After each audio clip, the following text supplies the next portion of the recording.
Olá alunos, tudo bom com vocês? Professor Évio, e nós vamos iniciar aqui o nosso aulão de História, né? Preparatório para o Enem, onde nós vamos abordar conteúdos do primeiro, segundo e terceiro ano. Vamos fazer uma espécie de linha histórica, certo? Com os principais acontecimentos que mudaram a humanidade. Nós estamos passando agora por um processo, e esse processo, mesmo sendo doloroso, mesmo sendo de grande sacrifício, que é a pandemia do Covid-19, a gente está vivendo também uma grande transformação humana, né? Mais uma transformação na humanidade. Todo acontecimento histórico ele tem como um objetivo transformar o pensamento humano, transformar a trajetória humana. Então, hoje nós vamos iniciar nossa aula, o aulão de História, acontecimentos históricos que mudaram a humanidade, com conteúdos do primeiro, segundo e terceiros anos, certo? E já me conhece, professor Évio, representando aqui a escola EREM José Caldas Cavalcante, ok? Bom, passando para o nosso primeiro slide, gostaria de deixar com vocês aqui essa frase, certo? A nossa história foi construída com atitudes do presente pensadas para um melhor futuro, certo? Esse objeto, quando a gente fala sobre a história que foi construída no presente, a gente tem que falar que várias pessoas, vários homens, várias civilizações fizeram coisas naquele momento que eram necessárias para elas, porém essas suas necessidades transformaram outras vidas mais à frente, outros contextos históricos mais à frente. Essa frase a gente inicia nessa aula refletindo um pouco sobre qual a importância do contexto histórico, certo? E também focando como o contexto histórico vai cair nas avaliações do Enem e de outros cursos vestibulares que vocês vierem a fazer, certo? Bom, gente, só deixando primeiro essa introdução, né? Acontecimentos históricos que mudaram a humanidade, é importante a gente colocar essa explicação lógica do que são basicamente os acontecimentos históricos. Então nós vamos ver o seguinte: vários acontecimentos foram importantes e em outras vezes necessários para mudar o pensamento humano, certo?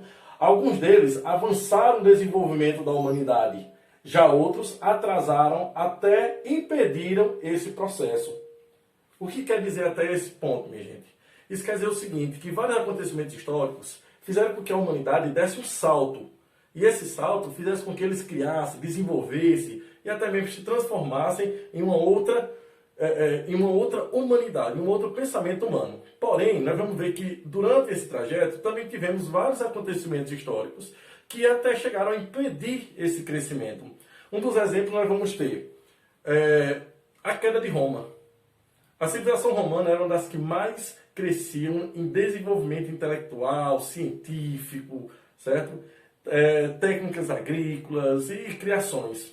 Porém, a queda do Império Romano, certo? A morte de Júlio César, quando a gente coloca isso como um grande imperador, acabou que atrasou, porque muitos historiadores começam a colocar em mente também e escreverem que se o Império Romano não tivesse caído e se Júlio César ainda não tivesse morrido naquele período, nós teríamos hoje, mesmo tendo a gente já encantado com tanto conhecimento atualmente, a gente teria um crescimento, um desenvolvimento bem maior em relação até mesmo ao crescimento ao desenvolvimento humano. É isso que a gente fala no contexto histórico. Alguns avançaram o conhecimento, outros acabaram regredindo.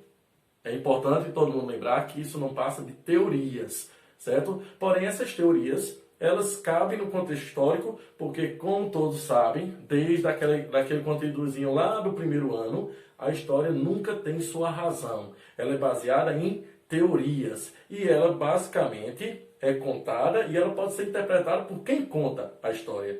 E é como eu digo a meus alunos em sala de aula. Se Hitler escrevesse sobre a Segunda Guerra Mundial, com certeza Hitler não seria uma pessoa tão maldosa, né? Então veja só, mesmo com tantas contradições, eles têm algo em comum. Os homens foram responsáveis por esses acontecimentos de forma direta ou indiretamente. Iremos para a pré-história e até a história contemporânea para entendermos melhor esse processo. E aí, vocês estão prontos? Vamos iniciar?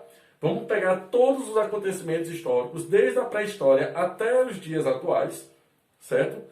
A gente pode falar até mesmo desses dias que nós estamos vivendo, para a gente ter uma explicação do porquê da importância do estudo histórico e o porquê dos acontecimentos históricos serem tão impactantes na vida humana, ok? Bom, depois de tanta demagogia, nós vamos agora para o primeiro conteúdo. É importante que vocês façam anotações, peguem o caderno, abram, certo? Vejam todos esses processos e vejam a importância dele no cotidiano. O primeiro, minha gente, conteúdo do primeiro ano, viu? Foca isso para o Enem. Conteúdo do primeiro ano. Nós vamos ter a descoberta do fogo. Olha só que coisa interessante. A descoberta do fogo a gente pode colocar como o primeiro processo, certo? Um primeiro grande acontecimento histórico que veio a transformar a humanidade, porque nós estamos falando de um período que as pessoas não viviam, elas sobreviviam. Quando a gente fala que animais, muitos dos animais, eles não vivem, eles basicamente sobrevivem, nós queremos dizer que essas pessoas, elas estão vivas, certo? Essas pessoas, elas estão conscientes das suas ações, porém, as suas bases de conhecimentos são exclusivamente para uma coisa: sobreviver, certo? Então, quando a gente fala do período dos australopitecos, certo? Dos homo sapiens, certo? Dos homo erectus, a gente está falando de homens que tudo que eles aprendiam, tudo que eles desenvolviam, basicamente eram para a sua sobrevivência, certo? Não era nada de luxúria, não era nada para se sentirem de diversão, né? Terem diversões, terem curtições, de jeito nenhum. Basicamente, tudo que eles produziam era exclusivamente para uma coisa: a sobrevivência. E por que a descoberta do fogo ela se tornou tão essencial? É importante primeiro, gente, a gente lembrar que a descoberta do fogo não quer dizer que o homem não sabia que existia o fogo, certo? O que basicamente tem no nome descoberta do fogo é como o homem conseguiu dominar o fogo. Nós temos que observar que existiam vários homens, né, seres vivos espalhados por todo o mundo, certo? Isso nas teorias que vieram para a América, que foram para a África, para a Ásia. Mas todos esses homens, todos eles, tinham um só foco, certo? Que era procurar alimentos, chamavam eles de caçadores-coletores. Mas veja só, em vários locais do mundo existiam erupções vulcânicas, tinham pessoas que viviam ali próximas a erupções vulcânicas. Quando a gente vai pegar o exemplo hoje da Amazônia, certo? De vez em quando aparecem focos de incêndio na Amazônia. Esses focos de incêndio na Amazônia, eles são produzidos de forma natural, alguns deles, né? Claro que a gente vai ter os focos criminosos, mas alguns deles são de forma naturais. O galho a vegetação fica muito seca, certo? Esse aquecimento faz com que esses galhos comecem a pegar fogo. E muitos desses homens já viviam nesse período que aconteciam essas transformações, certo? Naturais. Porém, eles não sabiam determinar quando eles poderiam ter fogo ou não, certo? E eles não sabiam a importância daquele fogo. Eles viam o fogo, muitos deles se assustavam, tinham medo, corriam, certo?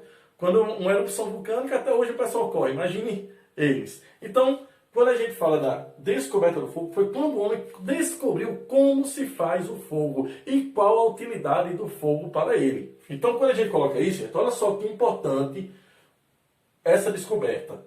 O que consideramos de descoberta do fogo, como eu falei a vocês, basicamente no período paleolítico, foi como os homens descobriam a produção do fogo. A imagem ela vai mostrar duas situações que é cotidiana, que vocês já viram, que era no caso, o homem tascando as pedras, certo, para gerar a faísca, e o homem serrando a madeira, a outra, provocando um calor, e esse calor transformando-se em fogo, certo? Mas essa descoberta do domínio do fogo, gente, também gerou uma outra situação. Gerou uma situação altamente genética. A gente tem que falar, muitos já viram a história dos australopithecus, que já tinham a genética humana, porém eles viviam de uma forma bem animal. Muitos deles acabavam comendo carniças, certo? Restos de animais, e viviam basicamente como um selvagem. E quando a gente coloca isso, a gente tem que entender que várias dessas carnes, dessas vegetações, elas acabavam transmitindo doenças. Muitos deles pegavam alimentos que eram envenenados, que eram tóxicos para eles, outros comiam carnes que estragavam. Então, a expectativa de vida dessas pessoas era muito baixa, certo? Para você ter uma noção, o Australopithecus viviam em aproximadamente 12 a 19 anos, certo?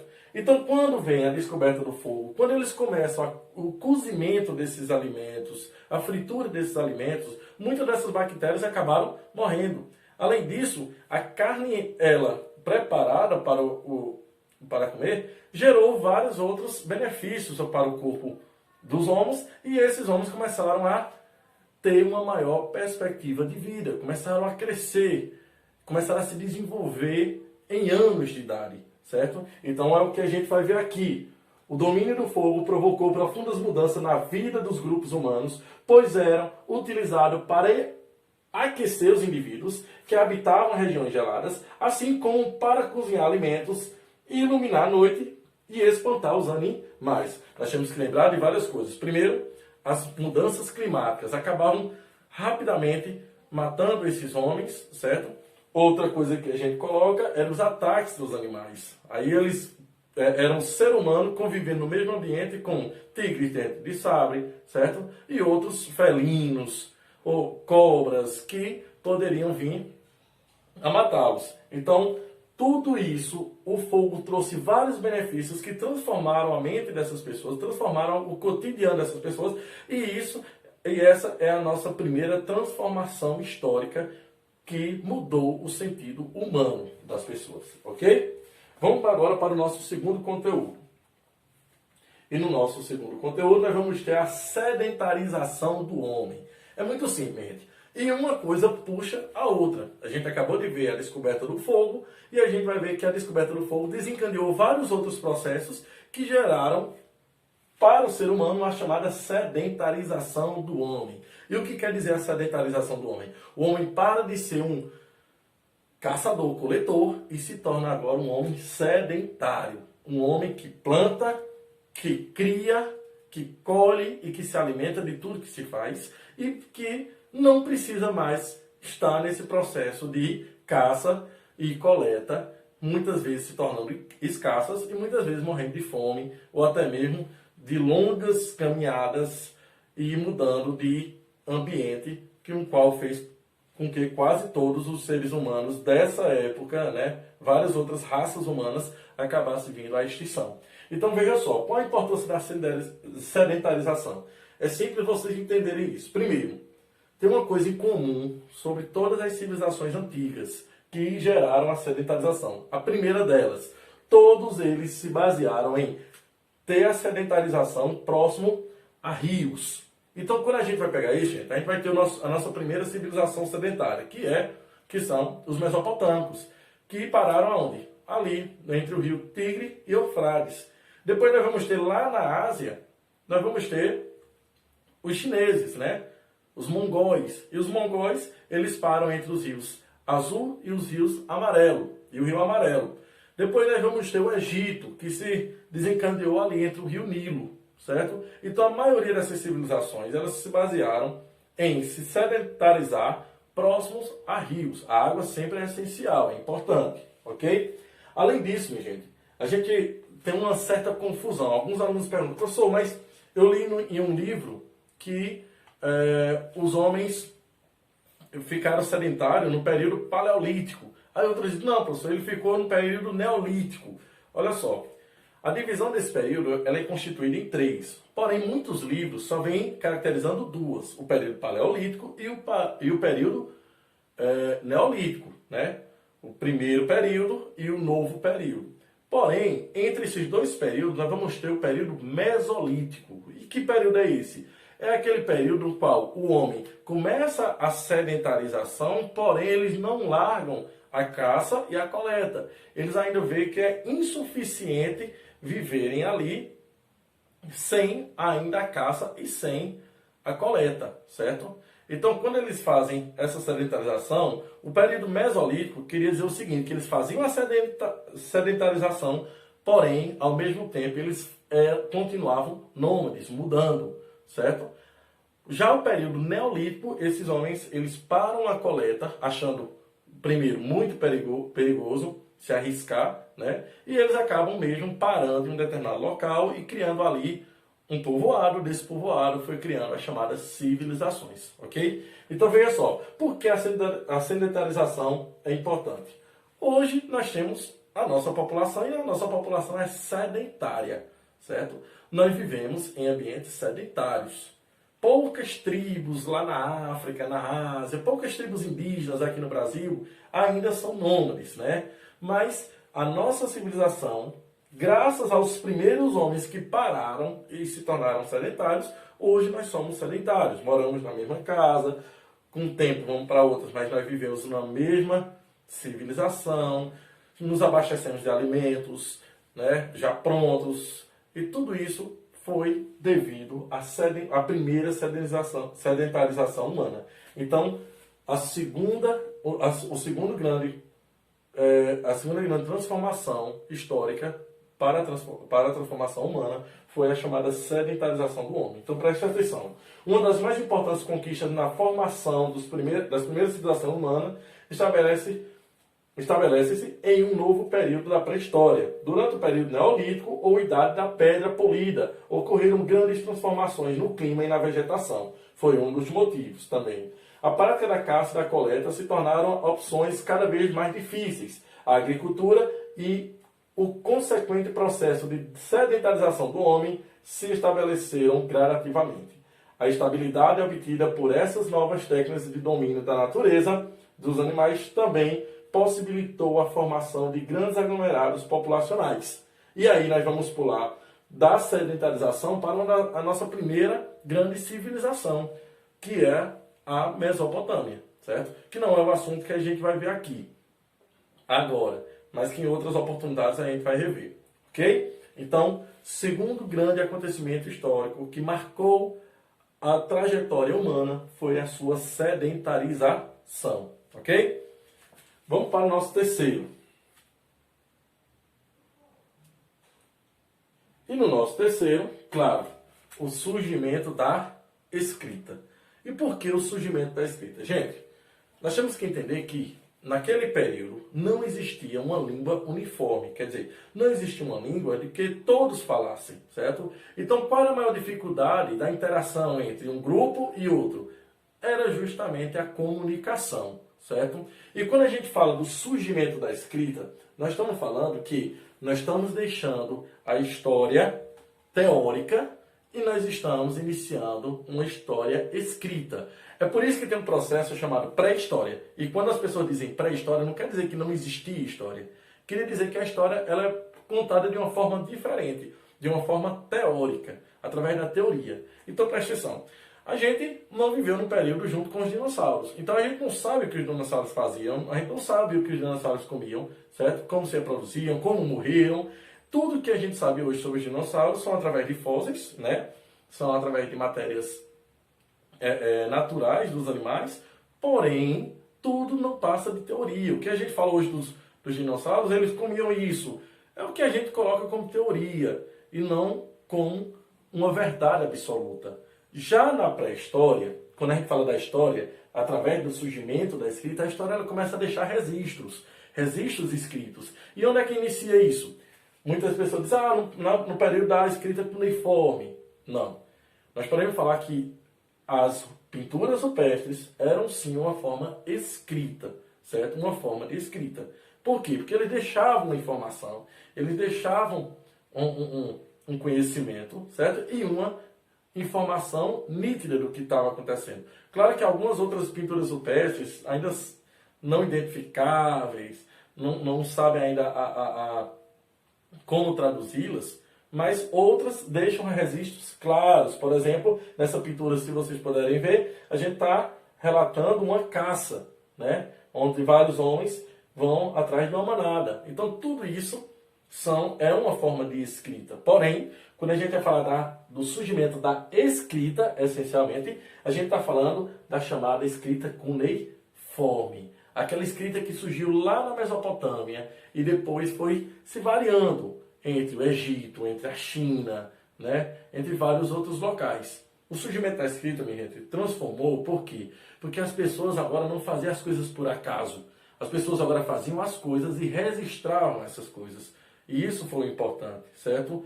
Quando o homem, pela primeira vez, ele descobriu o fogo, ele não registrou. Então hoje nós temos várias teorias. Ah, foi por causa de um raio que caiu, foi por causa disso, foi por causa daquilo, foi porque ele pegou numa lava de vulcão. Tudo isso são teorias. Por quê? Porque o primeiro cara que descobriu o fogo, o domínio do fogo, ele não escreveu nada. A partir desse processo, da escrita, tudo que acontecesse começou a ser registrado. Por isso a importância do surgimento da escrita. Vamos agora só a um pouquinho de conhecimento histórico. Veja só. O marco divisório entre a pré-história, que eu acabei de falar, e a história é justamente o surgimento da escrita. Sua definição é uma codificação de sinais gráficos que propiciam registrar a linguagem falada, certo? Então, quando a gente fala aqui, na pintura rupestre, mesmo sendo uma forma de escrita, ela não é uma escrita de interpretação de fala, e sim de interpretação visual. Já quando a gente fala da escrita cuneiforme, a gente está falando justamente na fala, na forma de falar. Então, cada desenho desses, os hieroglíficos, né, que são as escritas através de desenhos, cada um desses desenhos, cada um dessa forma escrita, eles tinham um som. E esse som, ao unirem, formavam um idioma. Então, quando a gente fala do surgimento da escrita, a gente está falando da escrita falada. Mas a gente não pode descartar as pinturas rupestres como uma forma escrita. Então, veja só. A história da escrita começou com a forma de grafar, denominadamente de cuneiforme, surgindo na Mesopotâmia por volta de 3.000 anos antes de Cristo. Né? Então, a nossa primeira escrita foi a chamada escrita cuneiforme, que é uma espécie de escrita devido a essa cunha, por isso que recebe o nome de cuneiforme. Posteriormente, os egípcios desenvolveram tais símbolos e criaram os hieroglíficos, certo? Que era uma espécie de alfabeto através de desenhos. Porém, é importante a gente lembrar que esses desenhos eles não tinham o poder de transformar em uma frase. Então, quer dizer, não tinha como eles juntarem os desenhos para transformar em uma frase. Cada desenho representava uma frase completa, certo? Em determinado ponto, não letras, mas determinavam uma frase. Bom, e foram os fenícios que chegaram à representação fonética, né? Então, veja só, como eu acabei de falar, os egípcios eles não conseguiam